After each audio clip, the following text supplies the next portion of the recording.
also, it's another one of Denny's fortes that is, I'm all right with it. I'm getting better and better with it, the north-south choke. I'm not that bad. I'm getting a lot better with it. I'm actually using it as a setup to get into the Marcellitine. A failed north-south to a Marcellitine. That's what I'm feeling. But my north-south's not too bad. My guillotine's getting a little better. That's Denny's shit. Denny lives with the north-south. He lives with the guillotine. And also, we're going to start off the north-south transition with a pass off Z-guard. And Z-guard is the kind of guard that most Brazilians play. Most people play this kind of guard right here, just knee shield. Sometimes they cross the ankle, sometimes they don't. I never play this kind of guard because I'm scared to death of that heel hook right there. That just scares me to death. People that have great leg lock defense and are not worried about getting leg locked, like guys like Robson Moura and like Rafael Mendez and Caio, they have great leg lock defense. They're not worried about it, so they'll just expose their leg there, hoping that you'll take it. So if you jump on it, they'll use that as a sweep and get up on top of you. So I'm not into Z-guard, but those of you that are fearless with leg locks, you can inject this right into your game. It's very effective. It's a good way to just start off the game. It's like an open half guard. You're kind of chilling, defending the pass initially at first is the main focus, and then you can transition right into spiral. You can go back into De La Riva. You can get into all the cyborg stuff. So we're going to start off with a pass from Z-guard. And a lot of people will get stuck there, like Rob Rodriguez gets stuck there. How do you get past this knee here? It's like, it's blocking. How do you get past that knee? There's several different ways. And Denny's it's a variation of the M1 pass. But this is off Z-guard, so we're calling this D1. All right, this is the D1 pass to Denny's north-south. And when we do this pass, we're going to do the pass on both sides, but the north-south, just stick to one side, even if you have to go to the other side. Just really get good with one side. I'd rather have you guys be ninjas on one side, ninjas with one side rear naked choke, ninjas with one side arm triangle, and then work on your other side later. Then be okay on both sides. It's going to take so long to be a ninja on one side that if you try to do two sides with the chokes, it's going to take too damn long. You understand what I'm saying? And when it comes to finishing someone, you have the choice which side you're going to finish.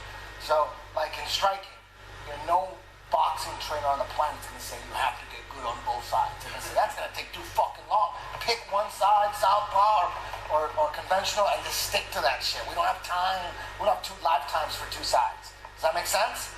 But there are certain positions that you have to master on both sides, like passing. Generally, I pass to one side, but you should master both sides. A lot of guard stuff, you should get good on both sides. But most stuff, like most of my game is all one-sided. If I end up on the other side, I'll deal with it, but I'm always on attack mode. I'm very offensive. I pick the sides. I try to force the sides. But sometimes it doesn't work. Sometimes you force it and it doesn't work. That guy forced it better than you, and you have to work the other side. When it comes to chokes, not so necessary. Make sense? So we're going to use this pass on both sides, but the choke just on one side. Get it? So I'm here. We're in C. Stay really relaxed. Don't be so tight. Or at least that's how I pass. I pass very relaxed. Never tight. Unless like when I clinch something, that's different. But here we're playing in the open.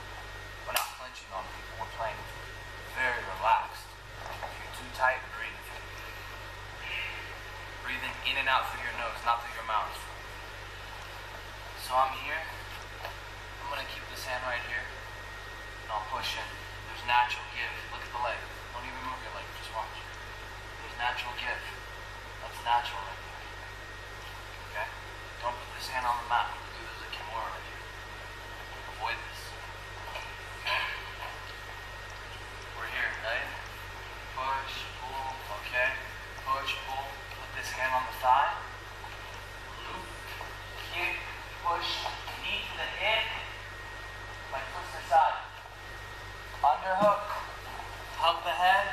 Apply shoulder pressure. Now, when I apply shoulder pressure, that exposes wants to turn into me now. He doesn't want to stay like this, right? You're not going to stay here. By the way, a detail on how I like to control the armpit right here. Let's pull him up. My middle and index finger. I feel like I have a lot of pressure like this. That's how I like to control. Sometimes, too, here's the detail. I'll put this arm over here. Tug. I'll start to break him with my pressure. This is pressure right here. You know, when you have side control, your goal's not just to control the guy. Your goal's to make the guy feel uncomfortable. Make him feel like he's got a bag over his head. Knee by the hip, applying massive shoulder pressure. From here, loop the arm over. You see how he naturally looked back at me? Sprawl the left leg. Circle. When you circle, watch this. I'm not squeezing. I'm not squeezing. This is all body weight distribution. Notice that my chest is not up here. It's back here. I'm just going to hold it. He's going to tap some. There was zero squeeze. There was zero squeeze. That's all body weight distribution right there. All body weight. Has nothing to do with the squeeze. It's all about properly positioning your body. That's all it is. Of course, if you got squeeze, use it. You know, there's certain guys that I go with that are really tough dudes.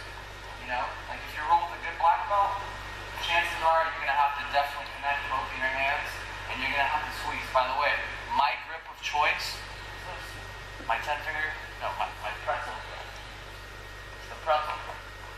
Same thing, it's tight, it's super tight. So, That's what she said. of course that's what she said. Let's focus on the pass a little bit. So, we're here, right? I'll keep this hand here. By the way, when you're here, watch this guy going for arm traps. Watch that. Okay? Also, just in case you put the wrist to the mat, grab my wrist, right? Break it right away. If the guy can grab your wrist, break it. Don't let him control you. Don't ever let a guy control you. Anytime someone gets a grip, you want to break the grip right away. Fuck it. Because if you're sitting there and you're chilling and you're waiting, he grabs my wrist. The next thing you know, if I break the grip here, there was no Kimura. He grabs my wrist, he goes over. Next step, he connects his hands. The next step, he starts to fall back. Next thing you know, I'm in a very bad position. That's not a good position to be in. So, we're here, right? Hand here, push, pull. Look at my right leg, loop, knee to the hip, underhook. Can you do the other side? Yes, sir. Here. By the way, sometimes it's good if you can to try and do this. Try and go to the Marcelo stance. Or just go like this.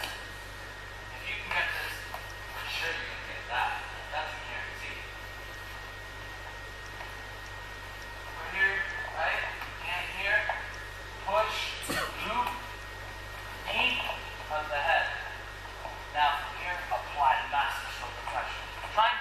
Try and make the guy tap with your shoulder pressure. Try and make him tap. Up. Your pressure's only going to get better. You need to have killer pressure. You need to. That's a must. From here, loop, sprawl the right leg back, circle, look at my right lat, flash rib cage, punch the right arm through. Now, draw back, dig to the mat, lock the rib, we'll add a little squeeze. Nice. Let's go over some things here. Lay down. So we can better understand this position. Sometimes the guy looks into okay, so sometimes we're here and the guy turns into you, right? Open him up with your rib slash lat. Make him turn. And once again, draw back. Sometimes I'll come here and I'll put my left hand on his left hip and I'll elongate his head. Notice that my dick's to the mat. You're basically humping the mat. Oh, really quickly, let's go over some things too. He looks at me, right? And that's not enough. Make a fist shove it in his neck and adjust, or you can palm heel strike his jaw and open up. Fist to the neck, hand to the jaw, right? And then go to the grip. Sometimes this arm is here. You can do this arm, man. Just make sure that your back, if you're here, bridge over your right shoulder. Your right shoulder. Roll back. You know what's hella crazy? I have a student of mine that gets bridged over there. His name is Zach. And he fucking taps dudes. He has some weird shit there. But anyways, here, right? Now, sometimes this arm starts pushing you, right? This one. Push, block your head. Beautiful. So And now, then two more other like little scenarios might happen. From here, when you're doing this, bridge over your right shoulder. You control. That's when you go to Marcelo's go-to, right? Or you lose that. Knee inside, base out, get your over-under, chest and back always, and then work your hips. or get back in north-south. Go back. Or he turns into you and you end up mounting and guillotine. He turns into you. Oh yeah. Yeah, right there. That's the one I like right there. So that's You go awesome. elbow up right there. I got my grip, so I can't. Okay. That's Marcelo's favorite, or one of his favorite That's tracks. an awesome one too, man. All right, guys, let's work on it. Focus on the pass on both sides. North-south, just on one side.